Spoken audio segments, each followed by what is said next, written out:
आता कसं वाटतंय? Thanks doctor. हो, आभार माझे कसले मानताय? त्या परमेश्वराचे आणि विक्रमादित्यांचे मान. Take care.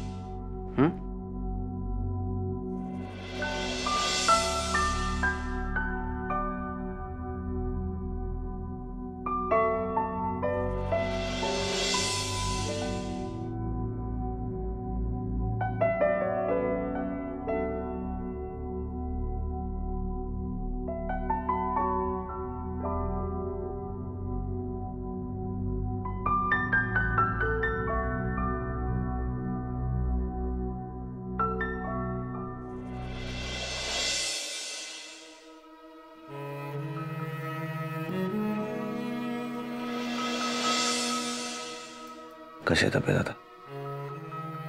बरं वाटतंय विक्रम. बस.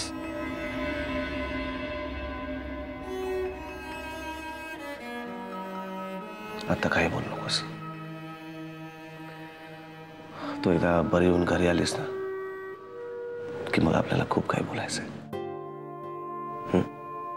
सॉरी. सॉरी. खरं तर सॉरी आम्ही म्हटलं पाहिजे.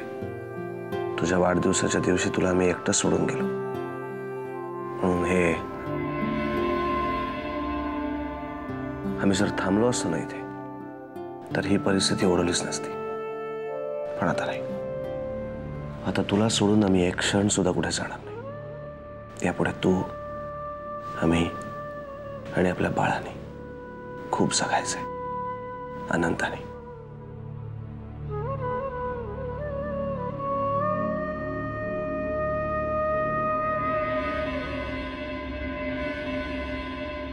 उगीच कारण देत बसू नका.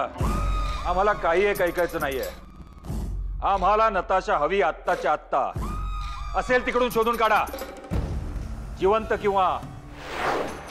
आमचंच चुकलं. आम्ही तिला तेव्हाच ठार मारायला हवं होतं. चला कामाला लागा. अहो काय करताय तुम्ही?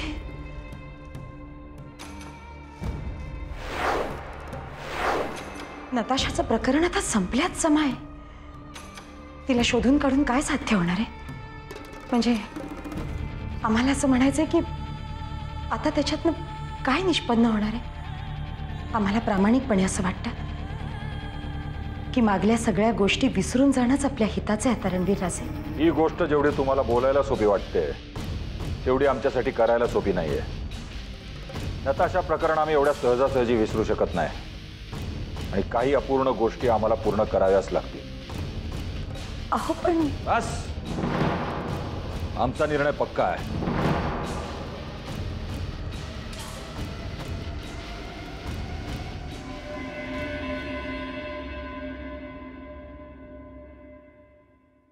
Doctor, hello. कशी आहे देवयानी? हो, एकदम ठीक आहे. आम्ही भेटू शकतो? हो हो, भेटू शकता. थँक्यू. ओके. साईमा, नमस्कार. भेटून आलात देऊला? हो, देवयानी आता ठीक आहे. डॉक्टर म्हणाले 1-2 दिवसात घरी घेऊन जायला काही हरकत नाही.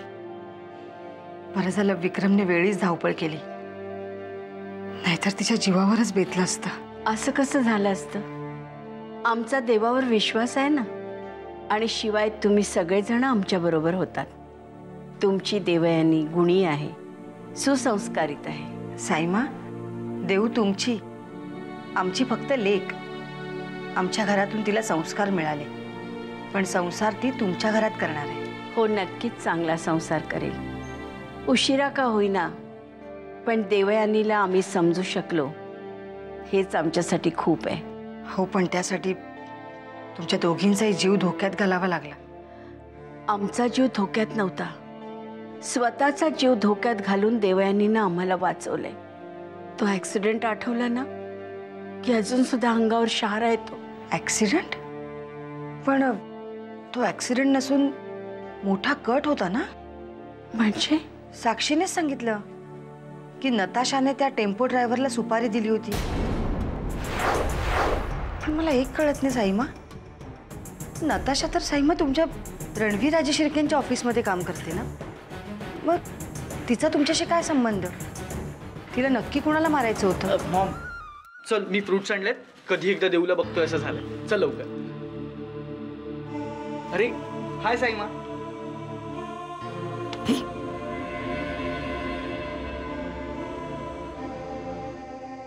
नमस्कार करतो. बरं आम्ही येतो, देऊला भेटायचं. चल.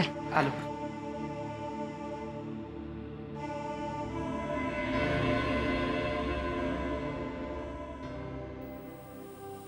हाय देऊ. हाय. मी फ्रुट्स आणलेत तुझ्याकरता. अमोल, तुला किती वेळा सांगितलं, मोठ्या माणसाला नावाने हाक नसते मारायची. तिला दीदी किंवा ताई म्हण. सॉरी दीदी. देऊ मी वरती करू. Sorry sorry. बस काकू, हळू हा. हो सावकाश. बघा बास कसा. बस.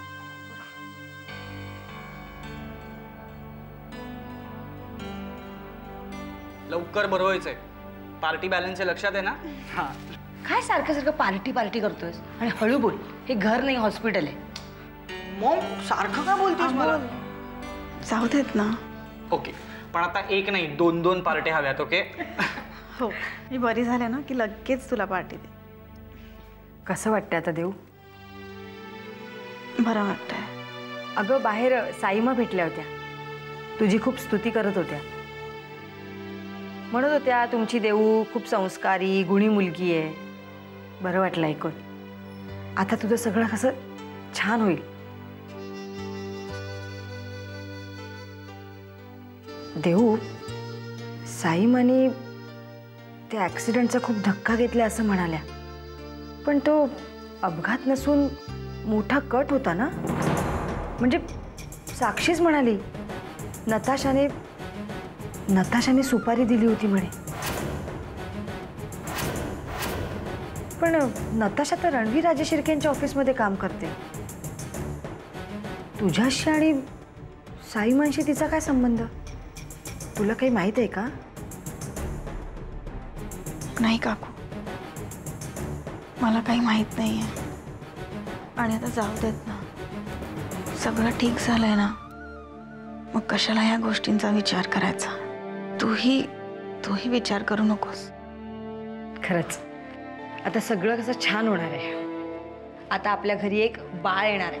मी आजी होणार आहे आणि तू अंकल. अंकल काय, मामा तरी म्हण ना. नशीब माझं, मला वाटलं तुला अंकल म्हटलेलं आवडेल म्हणून मी आपला अंकल म्हटलं. हे देवताई, थँक्स मला मामा बनवल्याबद्दल.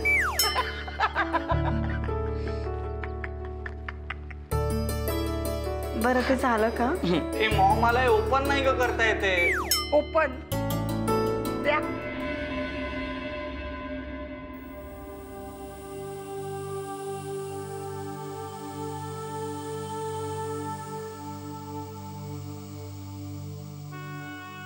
देवयानीताई, कशी आहे आता तुमची तब्येत?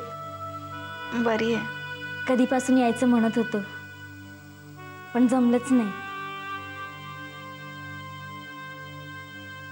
काय चाललंय तुमचं? काही नाही. देवनीताई, जणी घाबरते. तिने खंडोबाला नवस केला होता की तुमची तब्येत ठीक होण्यासाठी. तिने भंडारा आणलाय. नाही, तुम्हाला पटेल की नाही, आवडेल की नाही माहीत नाही. आम्ही या नवसाबद्दल कोणालाच बोललो नव्हतो ना. पण आता तुम्ही बऱ्या झालात ना, मग देवाला विसरून कसं चालेल? जनी, लावतो भंडारा.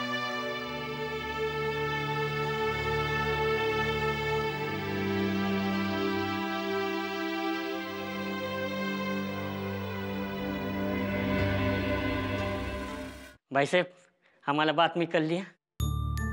देवयानीताई, तुम्ही आता लवकर बऱ्या होऊन घरी या. मला तुमचे डोहाळे पुरवायचे. तुम्हाला काय हवं ते सगळं खाऊ घालायचंय. तुम्हाला काय बी कमी पडू द्यायचं नाही मला. देवनीताई, तुम्हाला ना जणी बालाचं झबलं बनवायला शिकवणार आहे. घपरे खंडू, देवयानीताईंना झोपू दे, आता आराम करू दे. देवयानीताई, काळजी घ्या. आम्ही येतो. हो.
गाणे नवे सूर वाऱ्याचे, हात हाती साऱ्याचे, गाणे नवे सूर वाऱ्याचे, हात हाती साऱ्याचे, हो भूल भुलैया कुठला कुठले ही रस्ते, आपुल्या पाशी येईल जे आपुले असते, आपुल्या पाशी येईल जे आपुले असते, गाणे नवे सूर वाऱ्याचे, हात हाती साऱ्यांचे, हो भूल भुलैया कुठला कुठले ही रस्ते, आपुल्या पाशी येईल जे आपुले असते, आपुल्या पाशी येईल जे आपुले असते.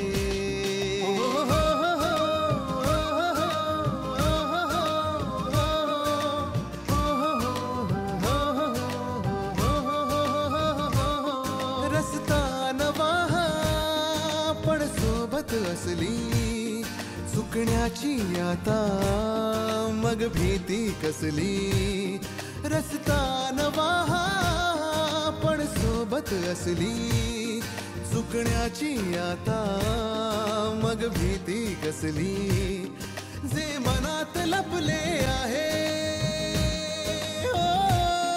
जे मनात लपले आहे, ह्या नजरे मधुनी दिसते, आपुल्या पाशी येईल जे आपुले असते, आपुल्या पाशी येईल जे आपुले असते.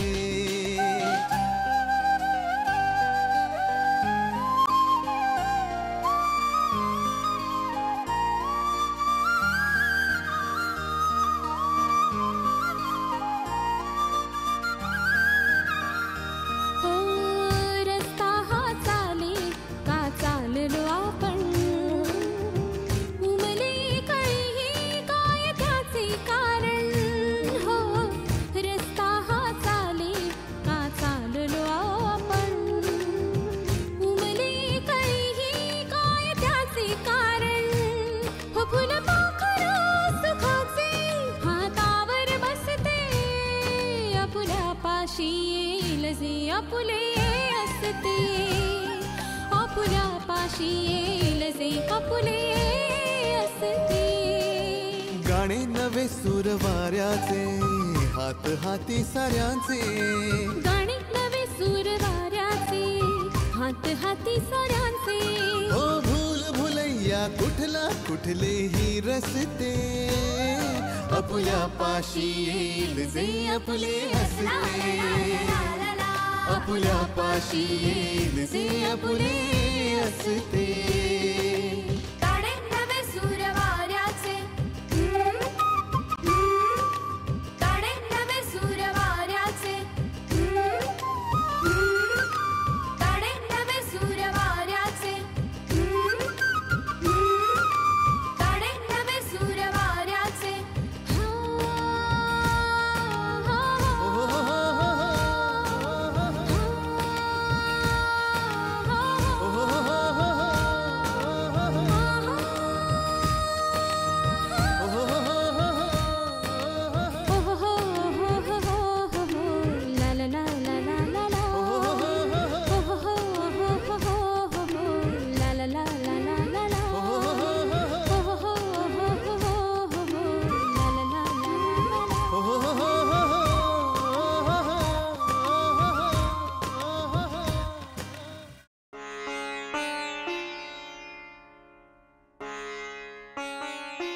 हॅलो जी, आम्ही प्रियदर्शनी राजेश शिर्के बोलतोय.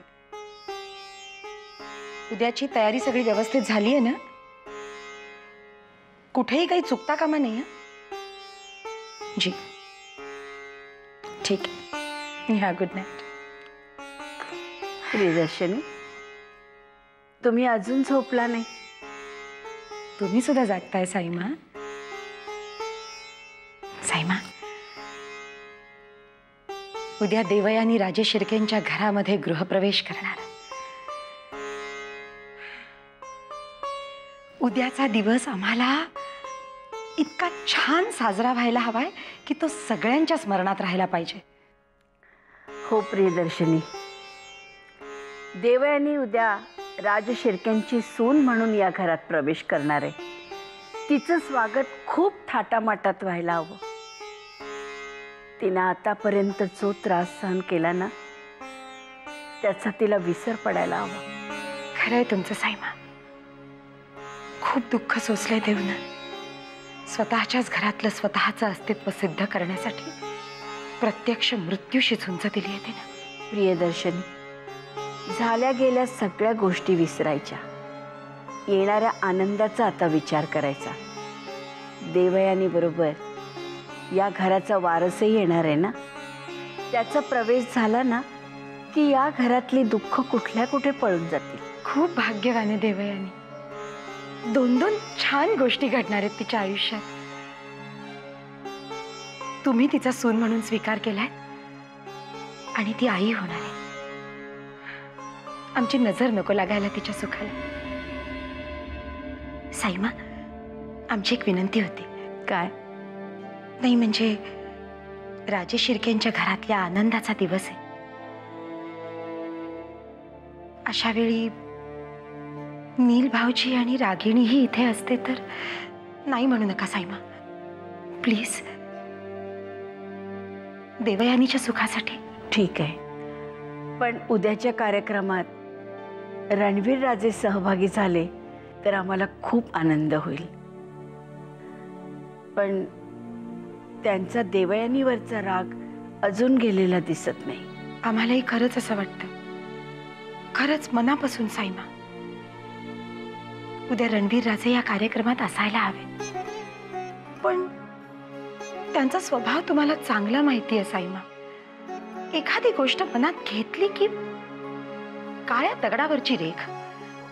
किती समजावलं तरी ऐकत नाहीत ते. त्यांचं मन वळवणं आता फक्त तुमच्या हातात आहे. या घरातले सगळे दुरावे उद्याच्या प्रसंगानं नाहीसे व्हावेत असं आम्हाला वाटतं. आणि रणवीर राजे जर उद्याच्या कार्यक्रमात सहभागी झाले तर विक्रम भाऊजींनाही खूप आनंद होईल. नका काळजी करू साईमा, आम्ही बोलू त्यांच्याशी. आम्ही आमच्या परीनं सगळे प्रयत्न करू. आम्हाला वाटतं ऐकतील ते आमचं. चला साईमा, तुम्हाला पण विश्रांतीची गरज आहे. किती उशीर झालाय. चला बघू झोपायला. उद्या खूप धावपळ होईल तुमची. चला सावकाश.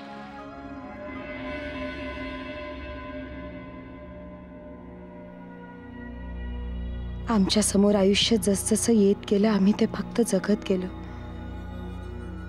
कधीच कुठलीच तक्रार केली नाही आम्ही. आम्ही आयुष्याकडून फक्त एवढंच शिकलो, इतरांना दुःख होईल असं कुठलंही काम कधी करायचं नाही. पतीच्या सुखात आपलं सुख मानायचं.